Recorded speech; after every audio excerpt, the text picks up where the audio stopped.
Welcome back, everybody. I'd be spinning a thing, but she's got to be out of the way for a minute. Welcome back to the Canyon. Welcome back to a quick review for which I am inordinately excited because I've made it vocal in the past that I love the Hobbywing Quick Run Fusion Pro.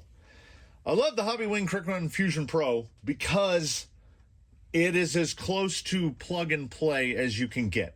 You get it, you put it in, like you need a tiny little piece of tape to hold the switch down, and that's it. And then the low speed control is phenomenal. It's super smooth. It's a 2300 kV, so it's got big wheel speed. But I mean, it's not perfect, right? It's a Hobbywing product, so you're stuck with whatever BEC they give you. You are stuck on 2S or 3S, and I would recommend 3S. No 2S in crawlers. So there are limitations, but you buy it, you put it in, you're blown away. I would say above the Hobbywing, once you get your first outrunner, you become addicted to those, and then you want outrunners. But the off-the-shelf options for outrunners are currently not great. I've had some good experiences. I've had some bad experiences. There's a whole technical ramp that you would have to climb. A typical outrunner ESC is a flashed AM32, which is a drone, a speed control for a drone. And the motors are typically motors for drones. We are repurposing them for crawler purposes.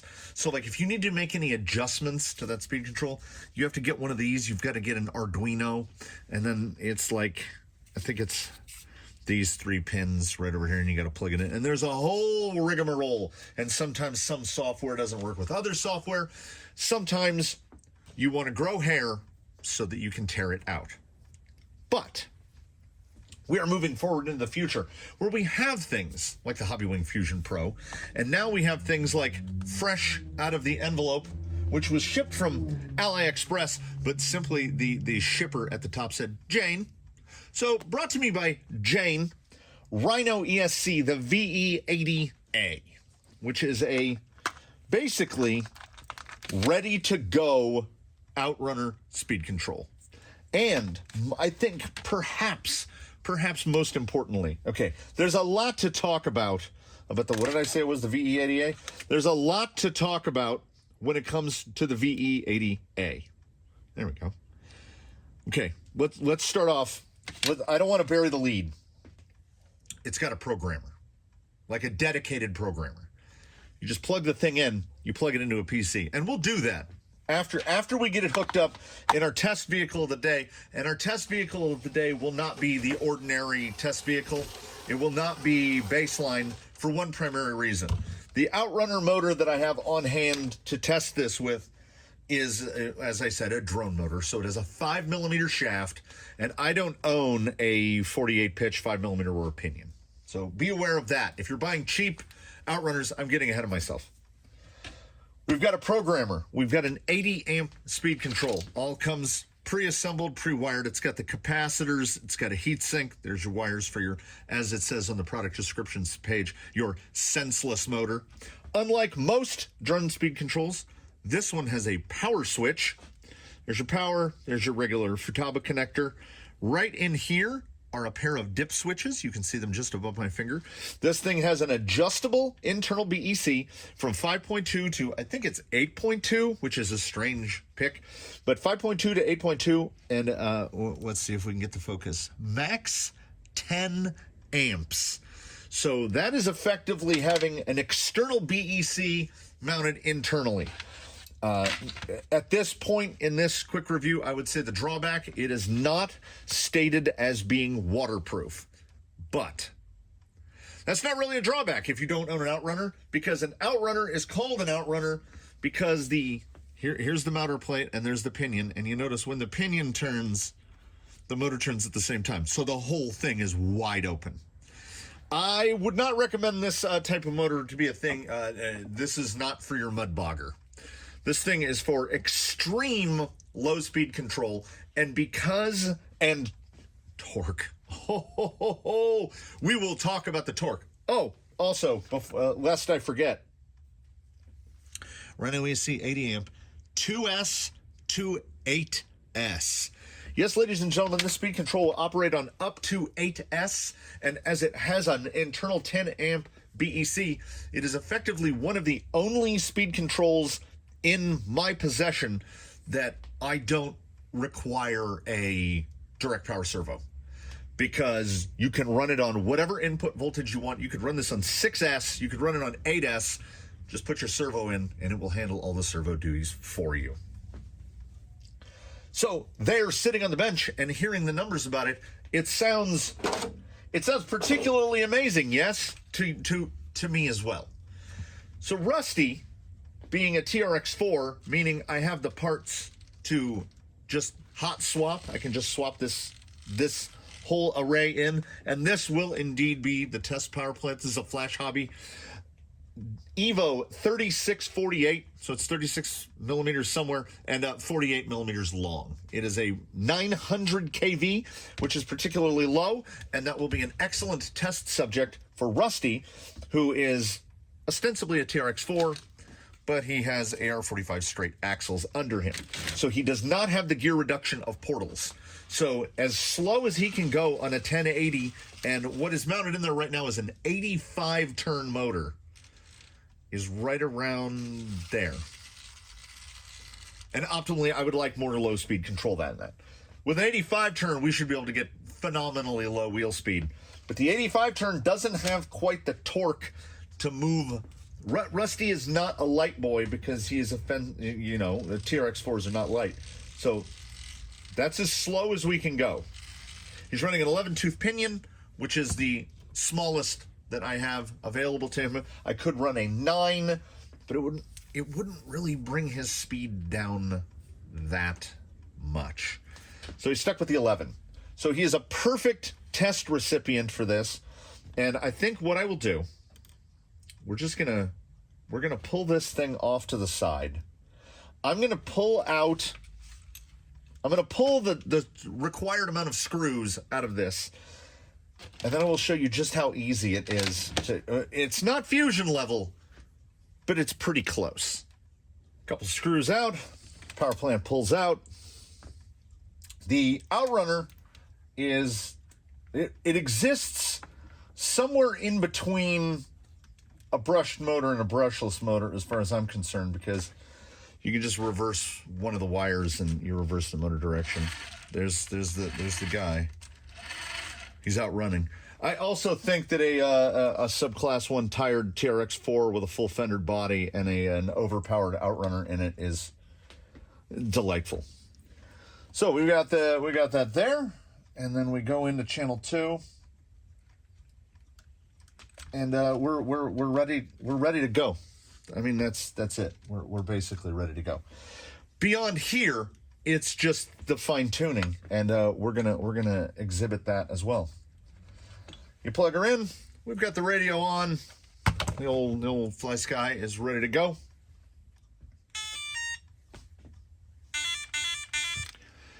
Tones for 3S. Let's not drag the wires across moving things, and outrunner.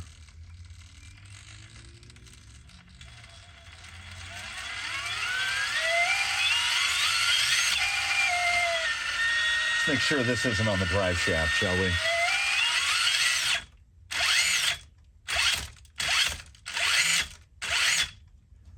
So it's that simple to get it to go. And you can calibrate to the radio. I have found, because it's basically 100% forward, 100% reverse, there's really no need to do that. I didn't calibrate this one. All I do is I pull the trigger full, I look at the amount of wheel speed, I go full reverse. See how slower in reverse? It was initially faster in reverse. So I just reversed the blue wire and the red wire and then reversed the throttle on the controller. Now it's faster in forward and slower in reverse. That's it. Now, we can make that smoother. There's a little hesitation right there until we get right about there, and then we're good. And I mean, what are we talking about? Like, I want it to be so smooth that it's like illegally smooth. And to do that, we need, well, we need two things. You're going to, of course, need some sort of Windows compatible device. This is the most economical laptop I could find. As you can see, it has important things like Castle Link, RC Plus for the sound unit, Arduino stuff. I just had to download WinZip because when you download the software for this, I will have the link to it below. It comes as a RAR. And I'm a Mac guy. I've been a Mac guy forever, so I have to buy a little thing like this specifically to do things like this. So if you have a Windows laptop, you're good to go. So on this Windows laptop, there's one USB-C port. The interface on the programmer is indeed USB-C, but my USB-C port is apparently only for the power cable. So I have the, you know, our gateway to the future, USB-A to USB Type-C. Plug that into one of the two ports. Oh, and I almost did it right there.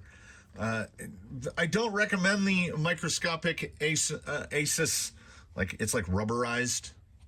The power switch is right over here on the side, and I could not tell you how many times I've like gone to hold it like this to push a cable in, push the power button, and turned it off.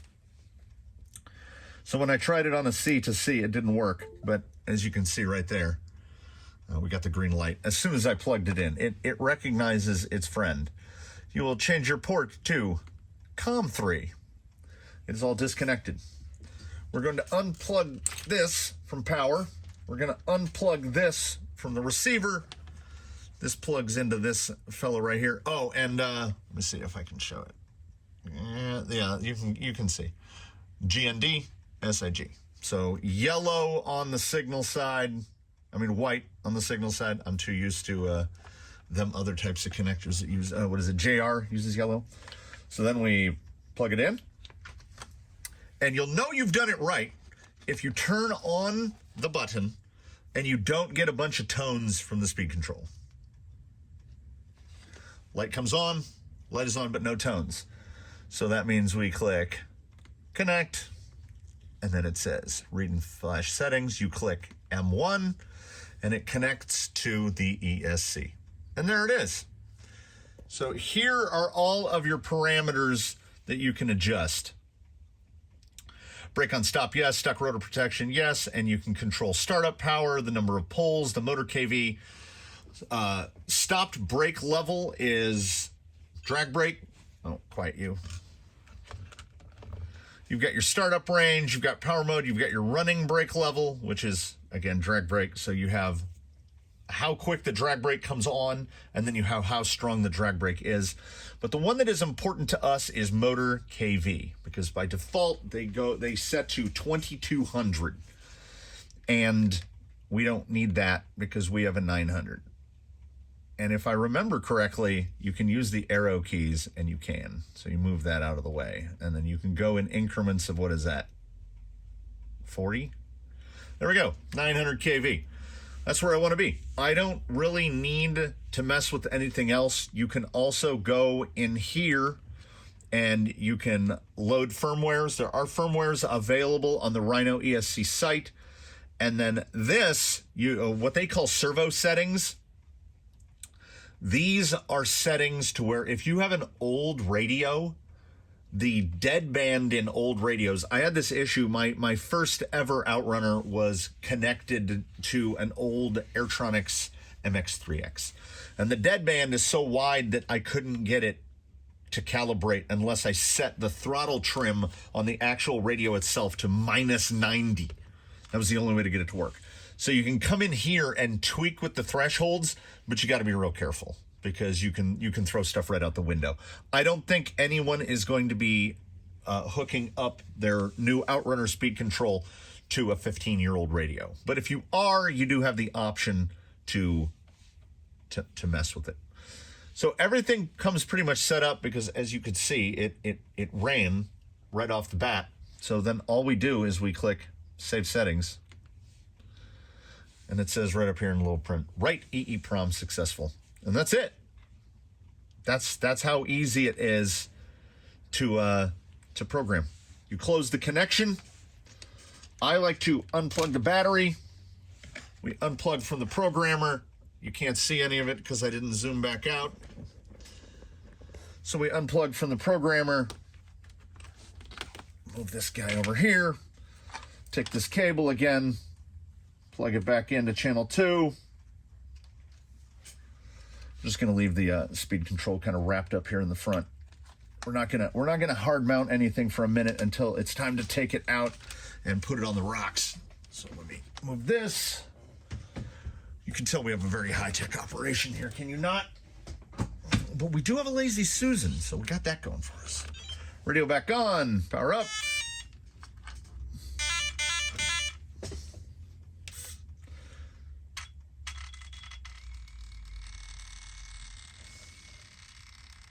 Now, let me check here. That's low. That's high.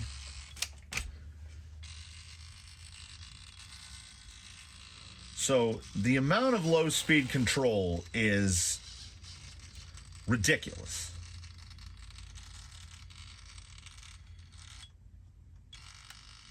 I need something. This is best exhibited out of doors, honestly.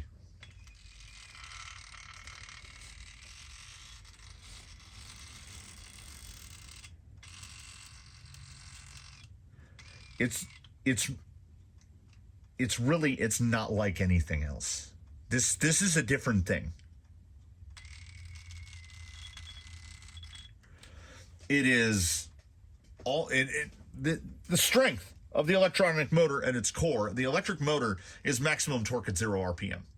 And nothing exhibits that more than an outrunner. It's all of it. And it is torque. If this thing wasn't, if the bench wasn't so slippery,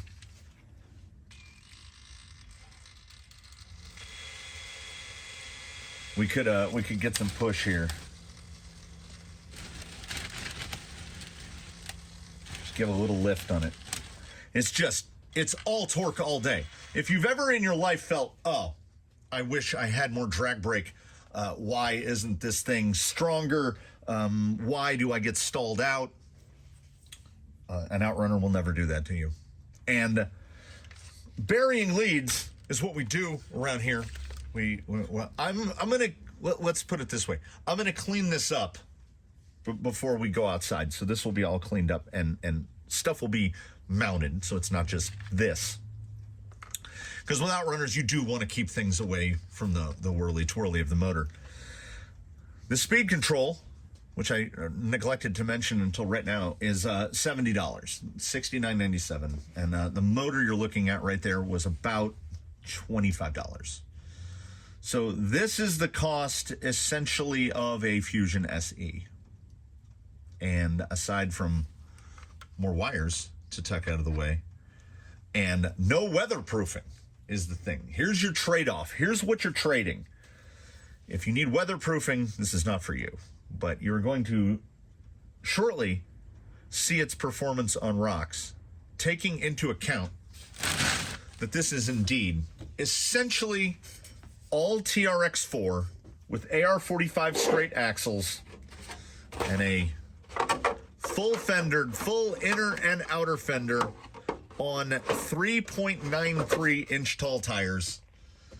And if you've never seen an outrunner in operation, buckle up, because it's something else.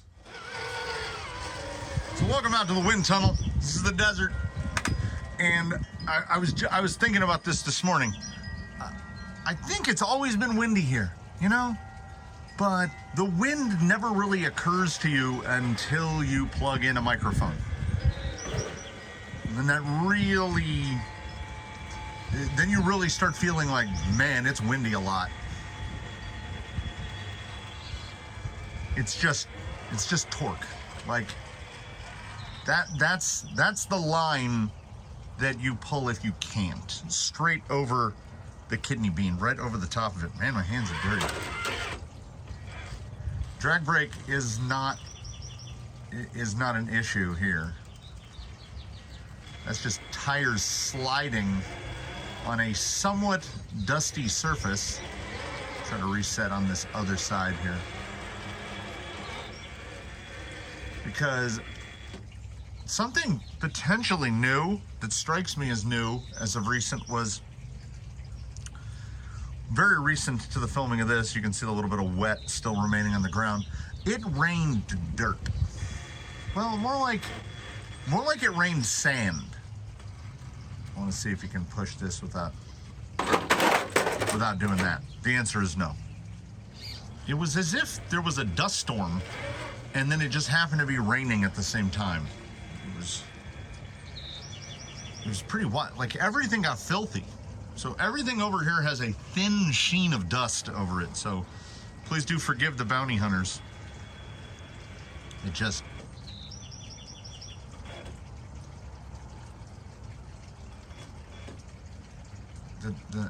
I can't get enough, you know? And as far as low speed goes, it's one of those things that I feel like it shows up better out here on the rocks than it does on the bench. I mean, he's moving.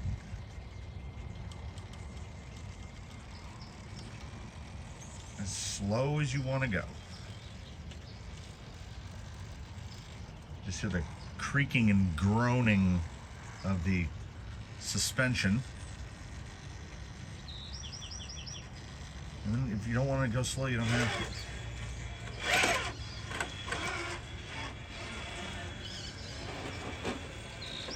Just the level of placement. Just drive it wherever you want to drive it. And because Rusty is a TRX4 gearbox is a very low CG. Can we get out of this? Yeah, we're all right. Little nose down drag brake here. Coming up over here. We'll just pause up there on the top of that rock, just hanging off. Like I've said, I will sing the praises of the Hobbywing Fusion Pro all day because it's got a drag brake like a clamp, but it has something, I don't know. I've mentioned this in other videos when discussing motors, that sometimes I feel a motor is almost too smooth, and I think on some level that is the case for me with the Fusion Pro. This thing it's controllable, but it's all that control comes from right here, because it really improves your trigger feel, because the ESC and the motor are so responsive. I'm trying to swing around here, but these tires are pretty short. There we go. It's just so responsive. Like, I wish I could translate trigger feel through the camera, but I haven't figured out. I can barely get the mic to work on any given day. I certainly haven't figured out how to translate trigger feel visually. So aside from trigger feel bonus, you've got that bonus of nothing else sounds like. They sound pretty wild. Okay, I'm gonna hang the belly here. We're gonna bump over it. Trying to pivot it on the bumper and take a little reverse because I didn't get in there right. But it's if you love yourself some low speed. That tire down in there. And we're just gonna pull right through. Or are we? I mean, if you can do a correct midline, no corrections there to go over the top, you've got yourself some torque. I would honestly, and I will exhibit it here in a moment, I would go down as small as I could on the pinion, even just running 3S, because the 13, it feels good, but it's still, come on, bounty hunters, push it around. Can we get it correct here? Yeah, placement. The ability to place the rig where you want it to be. And the bounty hunters, how do they do that? They were good before. You give them this amount of torque and this amount of control, and it's silly. It's silly. Just stop wherever.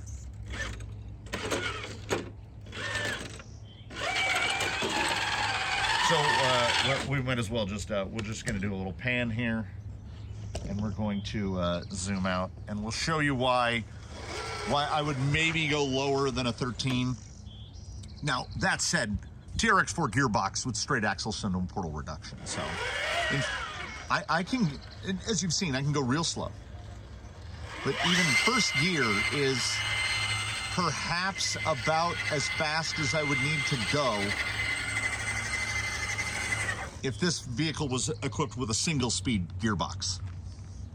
So that amount of speed, that flat out, I want to be just a bit faster than walking, somewhere in the 4 to 5 mile an hour range. I think we're right about there, but that's for a single. This guy can do this. I think this might be a little spicy.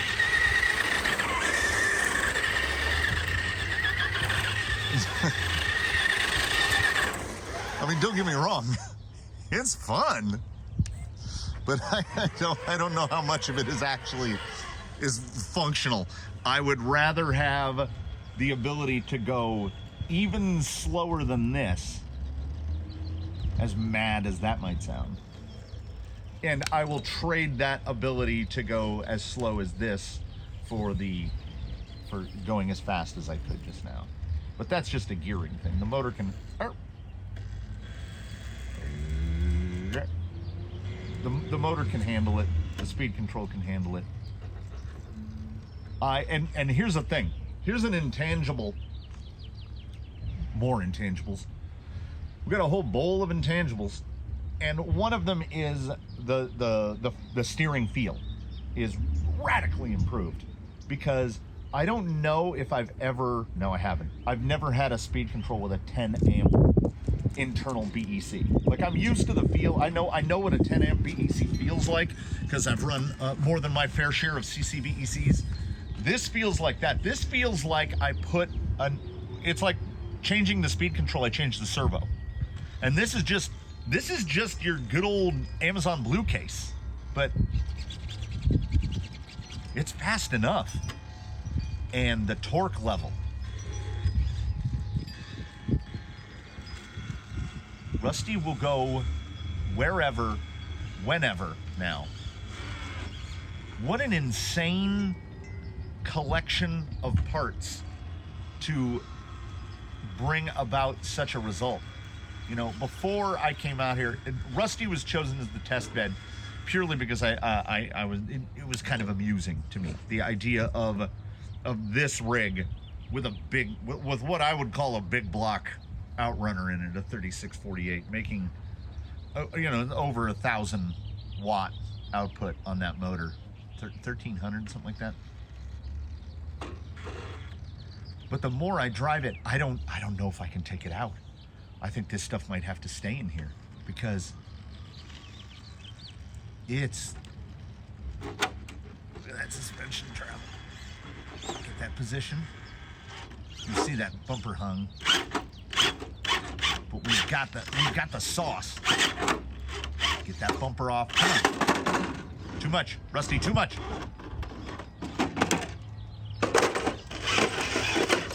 That's okay. You see the hood. Rusty ain't care. He's so maneuverable.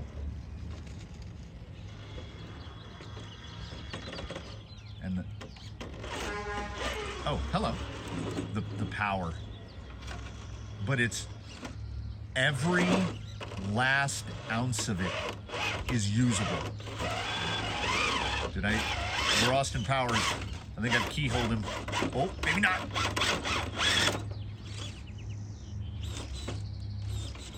Oh, no. Well, you know what I did, ladies and gentlemen? I used the same battery again from one test to another, so I just I just hit cut off. Well, so there you go. Do I have a positive feeling about it? This is a quick review. I absolutely do. It might have just jumped to the top of the list of my favorite outrunner speed controls simply because of the programmability, the big BEC, longer wide, everything about it. Somebody sat down and they looked at flashed AM32 ESCs for outrunner, and they made one that checks all the boxes. I can't think of a box that it doesn't check. It's really good. It's really, really good. I would throw more hyperbole at it, but I will have links below. Thanks for joining this one. This quick review might actually be slightly quicker. I can never tell until I get to the edit, and the edit comes later. So we're just gonna end on that little, yep, we're definitely at cutoff. So, thanks for joining us. Leave any questions below if there's anything I didn't address about it, or any other outrunner related questions, like KV related stuff. Like if you like to subscribe. If you haven't, do consider a channel membership if you feel like supporting the channel and our ability to do things like buy questionable brushless speed controls off AliExpress that turn out to be really good. You know, hey, you never know. So I'll bid you adieu. I'm gonna go extricate him from the rocks. I'm gonna go do something else. I got a lot more mortar mix to do. So thanks for watching this one. Tune in for the next one.